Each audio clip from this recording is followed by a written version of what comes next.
Pradeep ಕೆಂಜಿಗೇರವರ Bermuda triangle ವಿಸ್ಮಯಾತಿ ವಿಸ್ಮಯಗಳನ್ನು, ಎಷ್ಟೋ ಕೌತುಕದ ಕಥೆಗಳನ್ನು ತನ್ನಂತರಾಳದಲ್ಲಿಟ್ಟುಕೊಂಡು ಪೋಷಿಸುತ್ತಿರೋ Atlantic ಸಾಗರದ ರುದ್ರಭೂಮಿ ಅಂದ್ರೂ ತಪ್ಪಾಗ್ಲಿಕ್ಕಿಲ್ಲ ಈ ಜಾಗವನ್ನ.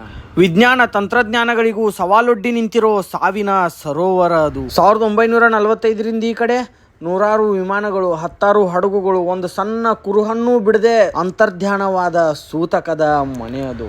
ಮರೇನ್ ಸಲ್ಪರ್ ಕ್ವೀನ್ ಎಂಬ 455 ಅಡಿ ಉದ್ದದ ಹಡಗು, US ಸೈಕ್ಲೋಸ್ ಎಂಬ 19,000 ಟನ್ ತೂಕದ ಹಡಗು ಸಹ ಆ ಪಟ್ಟಿಯಲ್ಲಿ ಸೇರ್ತದ. ಯುದ್ಧಾಭ್ಯಾಸಕ್ಕೆ ಹೋಗಿದ್ದ 5 ವಿಮಾನಗಳು, ಅವುಗಳ ರಕ್ಷಣೆಗೆ ತೆರಳಿದ ಮಾರ್ಟಿನ್ ಮರೈನ್ ಎಂಬ ದೈತ್ಯ ವಿಮಾನ ಕೂಡ ಒಂದು ಸಣ್ಣ ಸುಳಿವು ಸಹ ಸಿಗದಂಗೆ ಮರೆಯಾದದ್ದು. ಹೀಗೆ ಸಾವಿರಾರು ಹಡಗುಗಳನ್ನ, ಅದರಲ್ಲಿರೋ ಪ್ರಯಾಣಿಕರನ್ನ ಒಂದು ಸಣ್ಣ ಕುರುಹು ಬಿಡದೆ ತಿಂದು ತೇಗಿರೋ ಸಾವಿನ ಮನೆ ಅದು ಬರ್ಮುಡಾ ಟ್ರಯಾಂಗಲ್.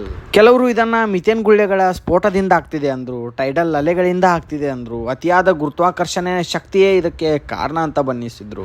ಇನ್ ಕೆಲವರು UFOಗಳೇ ಇದಕ್ಕೆ ಕಾರಣವಾಗಿರಬಹುದಾ ಅಂತ ಊಹಿಸಿದ್ರು. ಆದ್ರೆ ಈ ಎಲ್ಲಾ ಯೋಚನೆಗಳು ಒಂದಲ್ಲ ಒಂದು ದಾರಿಯಲ್ಲಿ ಸಾಬೀತು ಮಾಡೋಕೆ ವಿಫಲವಾದವು. ಇಂದಿಗೂ ನಮ್ಮ ವಿಜ್ಞಾನ ತಂತ್ರಜ್ಞಾನಗಳಿಗೂ ಸವಾಲೊಡ್ಡಿ ನಿಂತಿರೋ ಆ ಸಾವಿನ ಮನೆ, the triangle of death, Bermuda triangle.